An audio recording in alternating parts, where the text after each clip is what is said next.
and so we're hostage to the dollar bill. I mean, I'm going to go ahead and start recording, Tom. okay. Okay, so this is Tom Elmore. We've been friends for about 20 years, and Tom is a rail aficionado and expert. Give me a 15-second spiel about your rail interests. Well, for 35 years, we were North American Transportation Institute, a nonprofit transportation policy organization. We were independent, which meant we were broke most of the time. We weren't grinding an axe for any trade association or for any specific interest. We were trying to look, we were an educational organization, trying to educate the public to look out for themselves. All right. As far as the quality of their highways and the options available to them for everyday transportation. Wow. Okay, so we connected the other day when His August Majesty Holt tweeted, and I'm going to put this up on the screen for people to see. He said, until now, there has never been a facility in Oklahoma City to take cargo containers off of a train. So companies like Hobby Lobby unload the train in Dallas and bring a truck up I-35. This is not ideal for business, but it also adds to the traffic on highways we use for our communities. Today, that has changed. Today, BNSF unveiled a new intermodal facility in Southeast Oklahoma City, made possible by the commitment from Hobby Lobby to use it. Today, Hobby Lobby is the first customer, but this facility will now be available to all companies in Oklahoma City for both their import and export needs. This was a great day for Oklahoma City's economic future infrastructure. So you're saying that his statement that until now there's never been a facility in Oklahoma City to take cargo containers off of a train is not true? It's laughably false. Laughably false. Flynn Yard was built into an intermodal center back in the 70s and has served until doing very healthy business. And when we say intermodal, we mean either moving intermodal containers, which are the big steel containers that will fasten down onto a semi-truck flatbed or onto a specially built rail car. In fact, you can double stack them on rail cars today, or they are also set to go on ocean-going ships. So it's a true intermodal facility. Of course, the first iteration of intermodal was trailer on flat car, where semi-trailers were being moved the longest parts of their journeys by rail on the flat car at about a third the cost of moving them over the highway. The groundbreaking agreement in modern railroading came in 1988. The Santa Fe Railroad was on hard time, and the Santa Fe, the original Atchison, Topeka, and Santa Fe Railway Company that really created modern Oklahoma with the rail line through here, which opened in 1888, was a groundbreaker. They actually created Flynn Yard, and they were the groundbreaking railroad in intermodal in 1988. Michael Haverty was the president of the Santa Fe. He was 42 years old. He had really been put into the CEO position to wash him out because he was the only real railroader on the Santa Fe board. He got his shot. He didn't let his shirt tail hit him. He went to Lowell, Arkansas, and talked to J.B. Hunt and said, Mr. Hunt, we can move your trailers and containers between Chicago and Los Angeles at least as fast as a team of drivers driving 24 hours a day over the road, but at one-third the cost. How about it? Wow. That was the groundbreaking agreement with J.B. Hunt, and you see J.B. Hunt trains all the time if you pay attention to what's going on the railroads.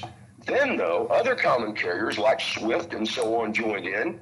However, BNSF's best customer consistently has been United Parcel Service. Yeah. If you can make UPS happy with your transit and delivery times, you can make anybody happy. Someone on Twitter said regarding this statement by Holt, they said there was infrastructure like that in Northeast Oklahoma County 25 years ago, but it was abandoned after they finished construction of the Redbud Energy Facility. Do you know anything about that? They don't know what they're talking about. It's Flynn Yard has been there right along. What took the facility itself was already there. The ladder track for the intermodal area, where you can pull a truck tractor right up next to the trains, has been there right along since the 70s. They moved the lifts out after the big shots in Oklahoma reneged on their tax agreement with General Motors, and the General Motors plant was pulled.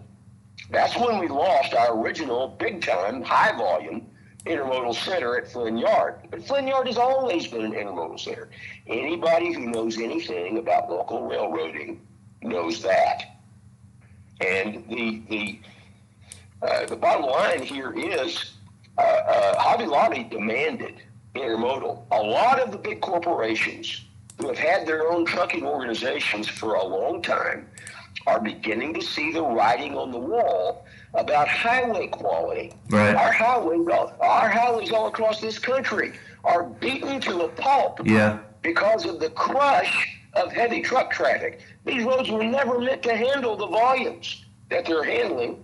And Steve, in most states, in Oklahoma, the average heavy truck is going to pay maybe 3 to 5 cents a mile for the use of the public roads. When it gets on the turnpikes, he can pay no less than 20.8 cents a mile. Do our officials know this? Do they know they are allowing the commercial trucking industry to get away with murder on our roads? Of course they do. But they are not working for us to protect our infrastructure. The engineers and planners at ODOT are working for themselves. Yes, so you're saying when they're on the highways as opposed to the turnpikes, we're subsidizing them greatly? Massively. In fact, Steve, by 2001, ODOT admitted $40 billion in unfunded highway maintenance requirement on the state's public roads. And that was up from $11 billion in 1996. If you track the numbers, according to ODOT statistics, in 1996, the major routes in Oklahoma were carrying 5.6 billion annual vehicle miles of truck traffic. By 2001, they were carrying 13.4 billion. That's 45% a year increase. And the increase in unfunded highway maintenance requirement directly paralleled that. A standard semi, 5 axles at 80,000 pounds, its maximum legal weight is inflicting pavement damage statistically equivalent to 9,600 automobiles. And this is according to the American Association of State Highway and Transportation Officials tables. Any engineer worth his salt knows this, Steve. Wow. Everybody at ODOT knows this. But rather than talking about it and demanding reform in cost recovery from heavy trucks, they go along to get along. They want to rock the boat and shorten their careers because they're not working for the people of Oklahoma and looking after the people's interest in maintaining their own roads.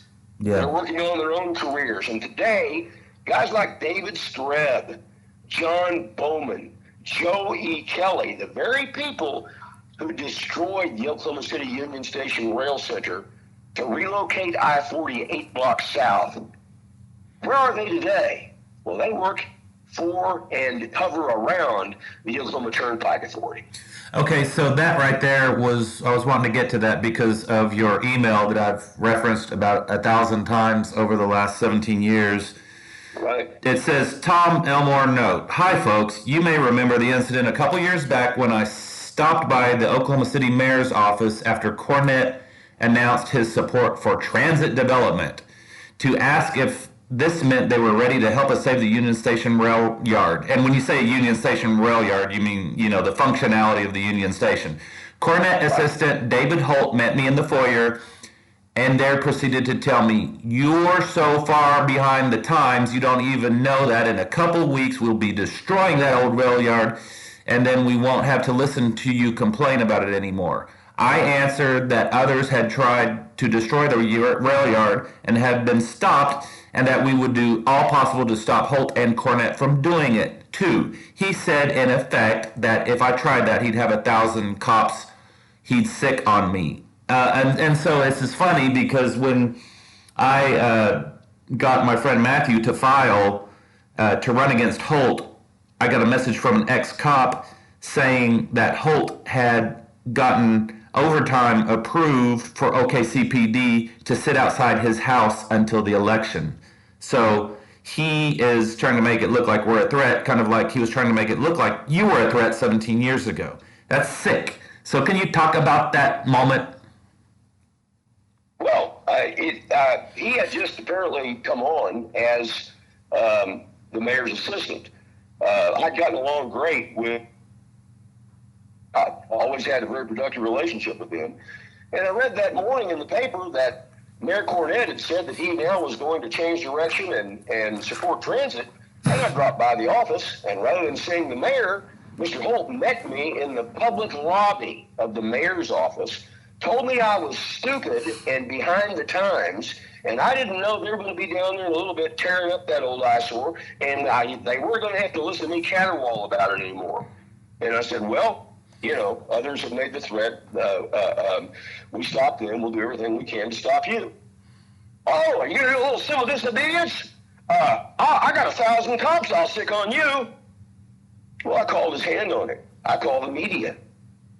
Numerous outlets, including KTOK Radio, did a report on this and left him backpedaling. Wow. And I mean, he was just the assistant to the mayor then. But the utter hubris just drips from that guy. I mean, here's the thing. If you had a facility like Union Station given to Oklahoma City Metro Transit by the Federal Transit Administration in 1989 to be our transportation center, why would you destroy it? That's what happened in 89? They gave it to us? Absolutely. Oh, my God. It had been, Steve, it had been the building, the 50,000 square foot terminal building with nearly that much climate controlled basement where without air conditioning, the temperature doesn't vary 2 degrees a year, was completely, meticulously, lovingly restored by Mr. Thurman Magby, who had a Zenith distributorship, a Zenith Electronics distributorship. You would just have had to have known something about Thurman Magby. The man loved this facility, and he hoped to see it returned as a transportation asset someday. He meticulously restored the underground express tunnels and the elevators up to the platforms. This facility, all of the passenger access and mail and express access were underground. In the at-grade yard, 3 platforms serving 6 passenger tracks, and simultaneously passengers could board or leave the train underground, while mail and express were moved. In the old days, in the commercial railroad passenger days, the trains, yes, they carried passengers, but their revenue center was always moving the nation's first-class mail and express freight. They did it better, faster, more dependably, and at lower cost than any other mode has ever done it. This sustained their passenger operations, and because of those contracts, they had to be on time. Well, this served the passenger trade very well. Oklahoma City Union Station had an elaborate mail and express facility that was still intact when it was turned over to the city. When ODOT destroyed that yard for that billion-dollar 4-mile expressway, Steve, the old crosstown could have been upgraded in place for less than $50 million to have served the same purpose. But no, they had promised their contractors and their big shots a big payday. $1 billion for 4 miles of road. It is so poorly built that they can't even keep the lights on it. It's easy for any Tom, Dick, or Harry, apparently, to strip the wiring out of the lighting system. Elements of the facility are already failing. Cheaply built, poorly built, and built on a riverbed, on an alluvial plain, as the engineers say. It's vulnerable in many, many ways. The railroad engineers who built Union Station, which opened in 1930, recognized this, and they backfilled the facility to bring the yard up to street level. ODOT removed all of that fill. They would like to have sunk the highway deeper than they did, but you know what? They hit groundwater. Wow. They knew very well that they were building an unsustainable facility, but big payday. Like the jail?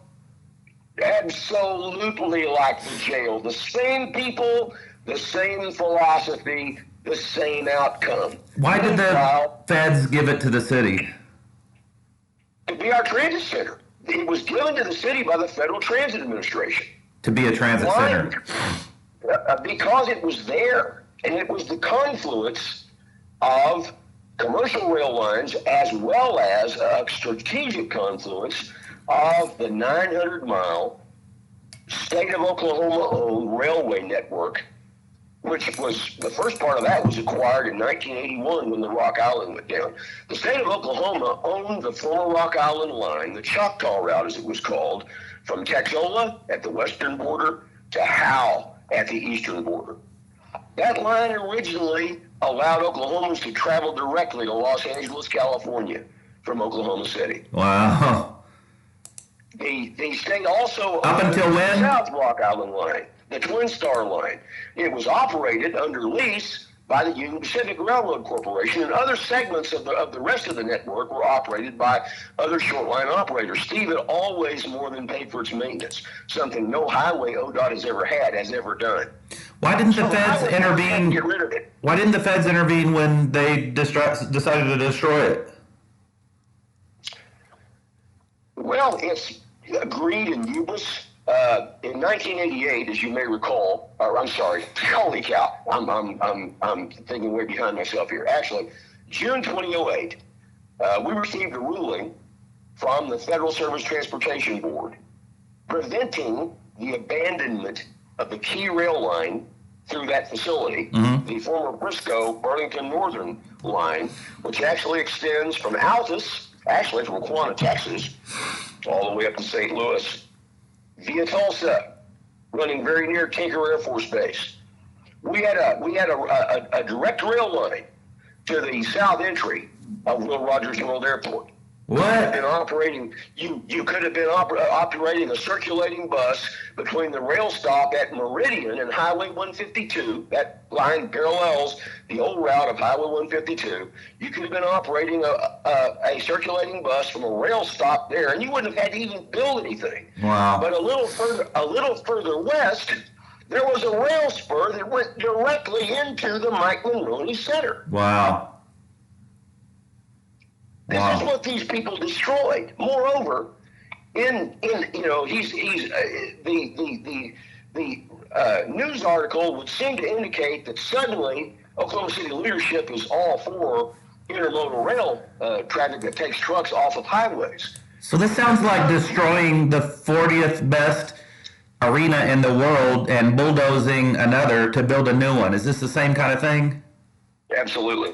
And it's all about money changing hands. Like I said, you could have redone the old crosstown for less than $50 million. Who told me this? Late great Veldo Goins, longtime bridge chief at ODOT. Not a man given to any baloney. What's his name? His name was Veldo Goins. He's gone now. Veldo Goins. Wow. Veldo, Veldogoins. He called me one day. He had heard that in a talk I was making somewhere that I said the I-40 crosstown, the old crosstown, was unsafe. I said, Veldo, I didn't say that. I was quoting one of your engineers who said it. He said, oh my, there are things going on here that shouldn't be going on. He said, Tom, you know very well that I don't fool around with any kind of a bridge that might be unsafe. If it was unsafe, we would have already closed it. All right. A lot of things get said that just aren't true. Well, then he said $50 million to upgrade that facility in place. He said, I said, so why don't we do that? Why are we doing this other thing? Well, it doesn't have anything to do with transportation. Wow. Okay, so I want to just wrap it up. And so first with the tweet saying that until now there's never been a facility in OKC to take cargo containers off a train. You say that's totally false. Tell me in like 3 sentences why that's not true. Well, up into actually the mid-'80s, nearly every Santa Fe depot that still existed had a piggyback ramp in the local towns. But as far as a major intermodal center was concerned, Flint has been there for decades. And that's where? Flynn Yard is the yard in question. Flynn Yard is the yard where they're all standing and cutting the ribbon. That facility has always been there. The facility itself is not new. They just moved the lifts back in and upgraded some of the access, and they're just back to what was being done before General Motors left. Okay, so I was talking about, how do we find like a picture of this existing before that they say never existed? Like, you know, it's kind of like when Joan Peters did her crazy book Time Immemorial, saying that the Palestinians didn't come to Israel until the Jews made the desert bloom. And then you could go back to like National Geographic in the 20s and see like a bustling little market in Palestine with thousands of Palestinians. You know, is it the same? It's the same kind of thing. So where do we find something with the intermodal that existed before this? I don't know, Steve. I probably have 10,000 35 millimeter slides around here that might include something like that. Right now, I don't even have a way to go back through them. But the reality is this: this was well known. Okay. Well known. Moreover, Mr. Haverty's Santa Fe Super Service, they repainted their locomotives for the high-speed intermodal service that they began with J.B. Hunt in 1988 by repainting a set of new locomotives in the classic Super Chief red and silver. There were plenty of those in Oklahoma City. Okay. There were plenty of J.B. Hunt trailers and containers being loaded and offloaded in Oklahoma City at the Oklahoma City Flynn Yard. Unreal. I mean, the statement itself is absurd to the point of, I mean, who's advising these people about this? Why would anybody say that? It's unbelievable. Moreover, as you may recall, when we were trying to save Union Station, Dr. Ed Kessler and a small partnership that we had developed had actually purchased property on the former Frisco line down by the Boardman Company, where they manufacture these huge, heavy pressure vessels for the Gulf refineries.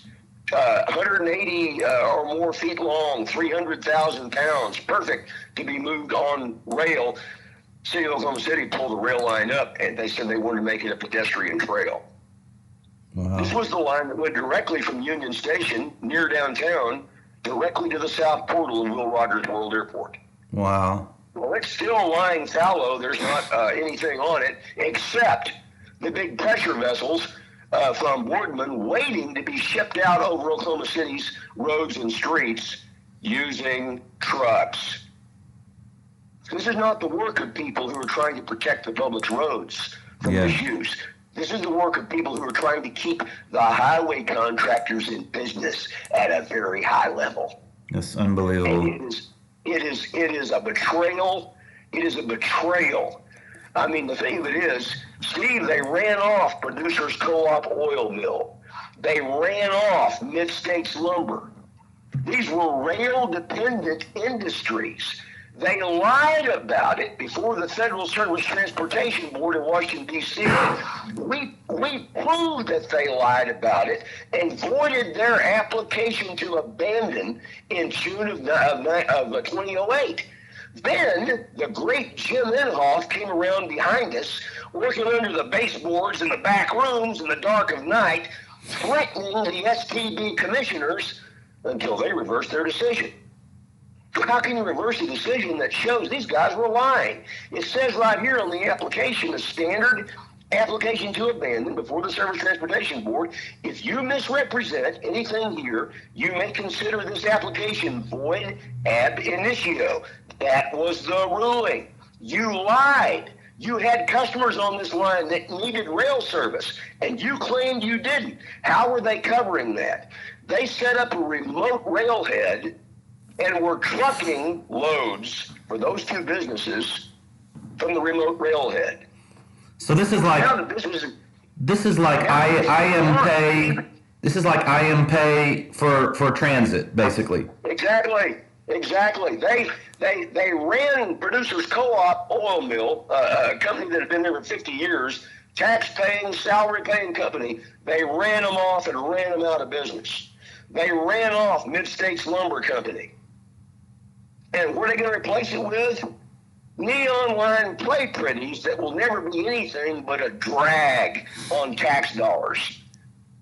Yeah, it's absolutely unbelievable. But of course, Steve, that's the story. And this is the same kind of thing that I've been talking about lately with like Seven Brew Coffee that's coming into town by Blackstone, that they don't make the money off the coffee. They make the money off of the contracts to build the places and then to seize the land for future value, because they see Dillard's stock going from 70 to 690 in the last 7 years. So they're commandeering all this property in Oklahoma City by putting these little stupid coffee shops in. Well, talk to people like Moshe Tall about how business is done, and it's important. Oklahoma had the bird nest on the ground when it came to transit and advanced surface transportation development. We had the fabulous Union Station facility, a 12-track wide, 8-block long, at-grade passenger rail center, yet grade separated from the key arterial streets, Western, Walker, one block west, and Robinson, 1 block east, by those fabulous handmade underpasses. Wow! And all of the access to the fabulous Union Station waiting rooms and Mail and Express Center were underground. What's down there now? It's the I-40 crosstown now. That's what that is? It's the I-40 cross. The I-40 crosstown runs within 40 feet of the back wall of the Union Station Terminal building. Okay. All right. That's plenty of info. I'm going to stop recording.